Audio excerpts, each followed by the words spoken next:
Question number 3, Maggie Barry. Thank you, Mr Speaker. My question is to the Minister of Finance. How has the government made the tax system fairer for New Zealand households and families? Honourable Bill English. Over successive government budgets, the government has made a number of changes to make the system fairer. It has removed the ability set up by the Labor Party to enable people to shelter their income in trusts, raised the effective tax rate on property investment, increased funding for inland revenue to target property speculators and others avoiding tax, preventing people using investment losses to make themselves eligible for working for families and other government support, and brought in stricter rules to ensure multinational companies contribute their fair share of tax. At the same time, the government has reduced income tax rates across the board. Almost three-quarters of taxpayers now face a personal tax rate of 17.5%. Supplementary. Supplementary question, Maggie Barry. Thank you, Mr Speaker. To the Minister of Finance, what changes has the government made to income tax rates and other taxes to help families get ahead? Honourable Bill English.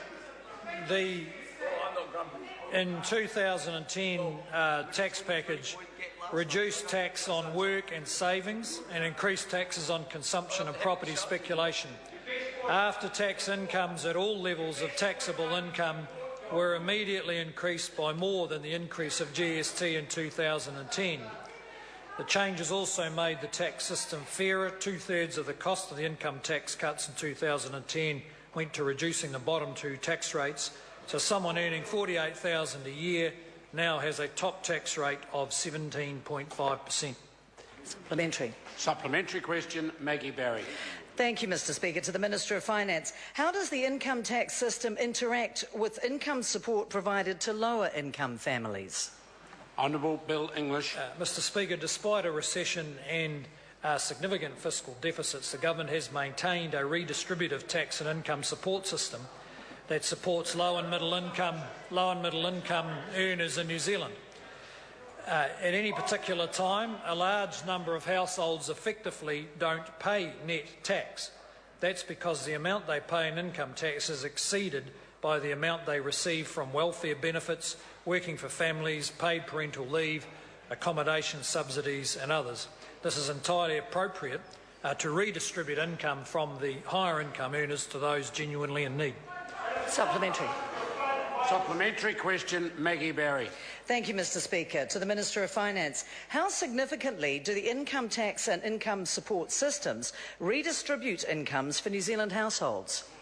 Honourable Bill English. Well, Mr Speaker, when we look at the way the system redistributes income, we can measure that by net tax for income groups, and that is the difference between the tax they pay and the assistance that they receive. For families earning under $60,000 a year, taking into account the income support payments and their income tax, they pay $2.7 billion of income tax and receive $8.1 billion of income support. That's the total for people earning under $60,000. The net effect of that is for households earning over $150,000, that's 12%. The top 12% of incomes pay 76% of net income tax. Supplementary question, the Honourable David Parker.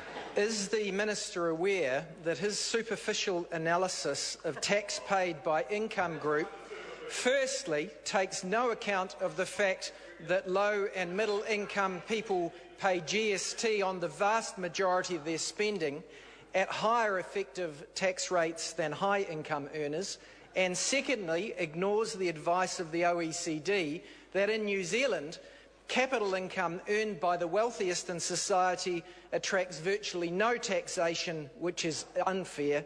And if he's not aware of either of these things, doesn't it show that his latest educational trip to the OECD was a waste of time and money? Honourable Bill English. No, Mr Speaker, that's not true. If he's concerned about the capital gains of the wealthy not being taxed, that's actually part of his policy, because he wants to exempt the family home from his capital gains tax. Secondly, when you look at the distributional effects of GST, in fact, it's relatively neutral. The Labor Party have to get used to the idea that the 2010 tax package reduced inequality in income tax distribution in New Zealand.